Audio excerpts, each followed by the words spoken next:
Cześć, witam Was serdecznie. W tym filmie pokażę Wam fajny sposób na ogarnięcie akustyki w swoim domowym YouTube Studio. Będziemy dzisiaj robić panele akustyczne, które możecie powiesić na ścianie, powiesić na suficie, dzięki temu poprawić akustykę swojego pomieszczenia. A co za tym idzie, jakość dźwięku, którą nagrywacie w swoich filmach lub podcastach, bo także te panele akustyczne świetnie sprawdzą się do adaptacji akustycznej, jeżeli nagrywacie wysokiej jakości dźwięk.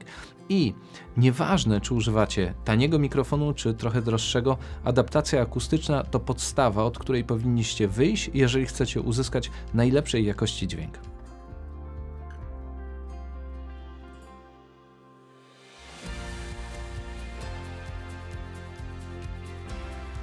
Robienie paneli akustycznych rozpocząłem od przycięcia wszystkich desek na wymiar i zrobiłem dwa rodzaje paneli. Pierwsze to były duże panele sufitowe, które miały wymiary 2 metry na 1 metr szerokości oraz mniejsze, które miały wymiary 100 cm na 60 cm. Następnie po tym jak przyciąłem deski na odpowiedni wymiar, oczywiście skręciłem ramę. Na każdy róg użyłem 3 wkrętów do drewna. Każdy z tych rogów także wzmocniłem odpowiednim kątownikiem od środka, tak żeby cała konstrukcja była bardzo sztywna. Do dużego panelu o wymiarach 2 metry na 1 metr wsadziłem na środku poprzeczkę, która miała usztywnić całą konstrukcję.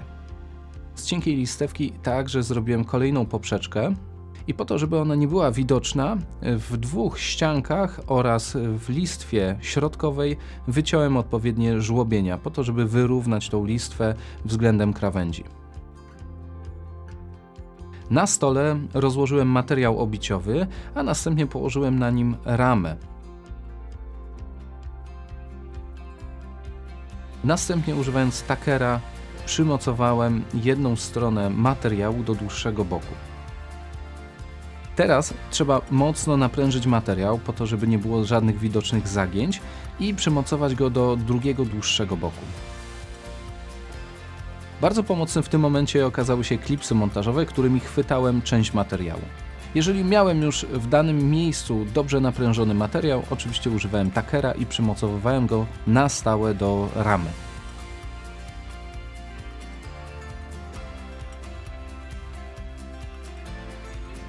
Na środku wykonałem cięcie i rozciąłem materiał po to, żeby go zawinąć na ramię. Tworząc pierwszy panel, bałem się, że materiał będzie troszkę odstawał od ramy, dlatego użyłem kleju tapicerskiego. Niestety on zostawił bardzo brzydkie ślady. Przy budowie nawet większych paneli akustycznych nie musicie na szczęście korzystać z żadnego kleju tapicerskiego. Dobrze rozciągnięty materiał będzie bardzo dobrze przylegał do ramy. Wykonujemy zagięcie materiału na rogu. W ten sposób, jak w tym momencie widzicie, to zagięcie akurat bardzo mi się podoba, ponieważ jest ono bardzo proste do wykonania i estetyczne. I tutaj musicie pamiętać o tym, żeby ten materiał bardzo mocno naciągać i mocować go bardzo solidnie, dlatego, że od tego wszystkiego będzie zależała estetyka waszych paneli akustycznych.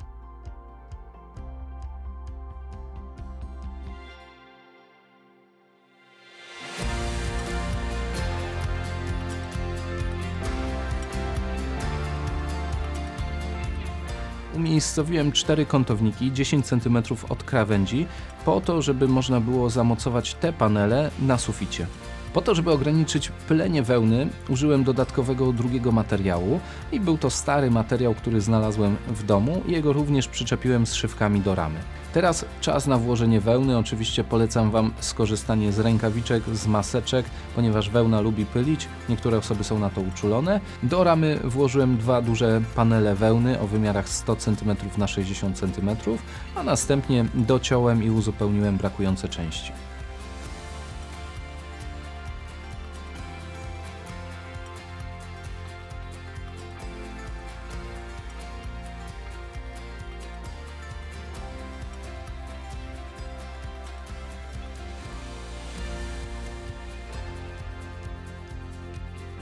Ostatni etap to jest przykrycie wełny czarnym materiałem obiciowym, meblowym. Linka będziecie mieli do tego materiału i innych rzeczy oczywiście w opisie pod filmem. A teraz możecie posłuchać, jak brzmi akustyka w pomieszczeniu bez tych paneli i w pomieszczeniu z tymi panelami. Czy w Polsce da się uczciwie zarabiać miliony na swojej pasji? Michał Szafrański udowadnia, że tak. W tej książce szczegółowo przedstawia swoją drogę od etatu, którego miał już dość, ale z którym trudno było mu się rozstać, do własnej firmy opartej na blogu. Pokazuje krok po kroku, kwartał po kwartale kulisy rozwoju od 0 do 7 milionów złotych przychodu. Czy w Polsce da się uczciwie zarabiać miliony na swojej pasji? Michał Szafrański udowadnia, że tak. W tej książce szczegółowo przedstawia swoją drogę od etatu, którego miał już dość, ale z którym trudno było mu się rozstać, do własnej firmy opartej na blogu. Pokazuje krok po kroku, kwartał po kwartale kulisy rozwoju od 0 do 7 milionów złotych przychodu. Czy w Polsce da się uczciwie zarabiać miliony na swojej pasji? Michał Szafrański udowadnia, że tak. W tej książce szczegółowo przedstawia swoją drogę od etatu, którego miał już dość, ale z którym trudno było mu się rozstać, do własnej firmy opartej na blogu. Pokazuje krok po kroku, kwartał po kwartale kulisy rozwoju od 0 do 7 milionów złotych przychodu. Czy w Polsce da się uczciwie zarabiać miliony na swojej pasji? Michał Szafrański udowadnia, że tak. W tej książce szczegółowo przedstawia swoją drogę od etatu, którego miał już dość, ale z którym trudno było mu się rozstać, do własnej firmy opartej na blogu. Pokazuje krok po kroku, kwartał po kwartale kulisy rozwoju od 0 do 7 milionów złotych przychodu. Mam nadzieję, że ten film Wam się podobał. Jeżeli tak, subskrybujcie, dajcie łapkę w górę, napiszcie w komentarzach, co sądzicie o takiej adaptacji akustycznej pomieszczenia. Czy będziecie coś takiego robić? Dajcie znać w komentarzu, jestem bardzo ciekaw. Pozdrawiam Was serdecznie, cześć!